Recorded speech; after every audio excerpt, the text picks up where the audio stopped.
Objective refraction का हमारे पास third method है वो हमारे पास फ़ोटो रिफ्रैक्शन है, कि नाम से ही पता चल रहा है कि फ़ोटो पिक्स लेना, ठीक है। पिक्स लेके जो है हम जो है रिफ्रैक्शन का एक एस्टीमेट लगा सकते हैं, ठीक है। तो फंडस का रिफ्लेक्स जो होता है उसकी पिक्स ली जा रही होती हैं नॉर्मली 0.5 से 2 मीटर डिस्टेंस के फासले में जो है हमारे पास ये टेस्ट किया जा रहा होता है। विजिबल लाइट और इंफ्रारेड लाइट दोनों यूज़ की जा सकती है, ठीक है। लेकिन इसमें एक मसला है कि ये ऑन दी स्क्रीनिंग पर्पसेस के लिए यूज़ हो सकता है इन्फेंट्स में और चिल्ड्रन में, जो कि आपके पास कोऑपरेटिव नहीं होते। लेकिन फिर भी जब बंदा रेटिनोस्कोप से टाइम लगाता है पेशेंट पे, तो बच्चों पे ख़ासकर, तो उसके रिज़ल्ट्स बहुत ज़्यादा एक्यूरेट होते हैं। ये सिर्फ एक स्क्रीनिंग पर्पस के लिए यूज़ हो सकता है। इसमें हमारे पास दो ही जो मेन मेथड्स हैं, एक तो पॉइंट स्प्रेड मेथड है, दूसरा रेटिनोस्कोपिक लाइक मेथड है। हमारे पास सबसे बड़ा बेनिफिट जो है वो ये है कि ये बहुत ही शॉर्ट टाइम में हमारे पास कंप्लीट हो जाता है। खाली एक कैमरा की एक फ्लैश से ही जो है आपकी सारा जो है इसका प्रोसेस कंप्लीट हो जाता है। इसमें पहला जो हमारे पास है वो हॉलैंड एंड हॉलैंड मेथड। इसमें होता ये है कि वन पॉइंट जो है इसका हमारे पास वो एक स्मॉल सोर्स ऑफ लाइट से क्या इल्यूमिनेट होता है, और सेकंड पॉइंट पे जो है हमारे पास कैमरा लेंस जो है प्यूपिल के आगे पड़ा होता है, ठीक है। और फिर पेशेंट का फेस जो है वो इल्यूमिनेट हो जाता है इस फ्लैश से, और फंडस जो है बोथ आइज़ का उसका हमारे पास रिफ्लेक्स आता है। जो रेटिनल रिफ्लेक्स होता है या रेटिनल इमेज, वो हमारे पास एज अ सेकेंडरी सोर्स पर के हमारे पास एक्ट करता है। और इसमें अगर हमारे पास आई फोकस में नज़र आए तो उसमें हमारे पास प्यूपिल कम्प्लीटली डार्क हो जाएगा, और लाइट जो है वो ओक्लूड कर रही होती है आपके पास कैमरा लेंस से, और यही हमारे पास इमेट्रोपिक कंडीशन की जो है निशानदही करेगा, ठीक है। और आउट ऑफ फोकस जब हमारे पास हो तो हमारे पास एलिप्स या ब्लर सर्कल्स जो हैं आपके पास नज़र आने वाले हैं, जो कि आपके पास हाइपरोपिया जो है मायोप कंडीशंस को रिकग्नाइज करेगा, ठीक है। सेकेंड मेथड हमारे पास इसमें ग्रोलमैन्स का मेथड है, ठीक है।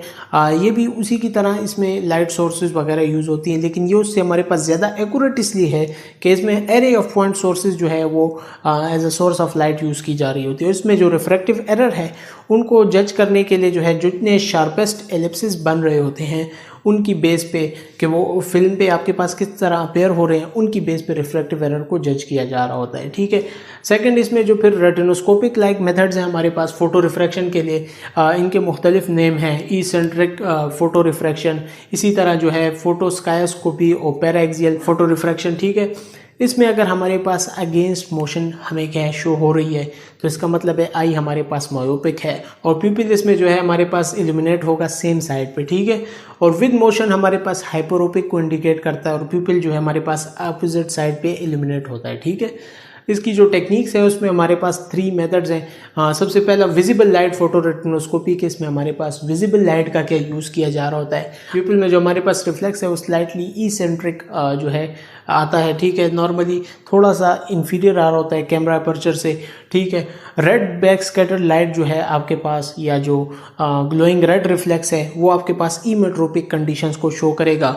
और इसके मुकाबले में अगर ब्राइट ऑरेंज या येलो क्रेसेंट टाइप आपको दिख रहा है, तो वो पेरिफेरी में आपको दिखेगा यूजुअली, तो वो आपके पास हाइपरोपिया या मायोपिया की कंडीशन को शो करेगा। इंफ्रारेड वीडियो रेटिनोस्कोपी भी इससे मिलता जुलता है, बस ये है कि सोर्स जो है अब आपके पास जो है विजिबल लाइट की बजाय इंफ्रारेड लाइट है, जो कि वीडियो कैमरा के बिल्कुल इन फ्रंट पड़ा होगा, ठीक है। इसमें बिल्कुल हमारे पास रेटिनोस्कोप की तरह जो है फंडस की अपीयरेंस हमें क्या नज़र आएगी, ठीक है। इसमें जो अगर ई सेंट्रिसिटी है हमारे पास, अगर वो हमारे पास इंक्रीज़ हो रही है, जिस तरह विजिबल लाइट में हमने कहा कि ई सेंट्रिक है तो वो हमारे पास नॉर्मल है, लेकिन अगर वो इंक्रीज़ हो गई तो हमारे पास क्रेसेंट शेप जो है नज़र आने लगेंगी। वो क्रेसेंट अगर हमारे पास ऑपोजिट डायरेक्शन में मूव कर रही है तो हमारे पास हाइपरोपिक कंडीशन होगी, और इसी तरह अगर सेम साइड पे मूव हो रही होगी तो फिर हमारे पास रिलेटिव मायोपिया की कंडीशन हमें देखने को मिल सकती है। थर्ड, इसमें जो कंप्यूटर असिस्टेड इंफ्रारेड है वीडियो रेटिनोस्कोपी, इसमें सिंपल ये है कि जो कैमरा की बजाय है वीडियो कैमरा यूज़ हुआ है।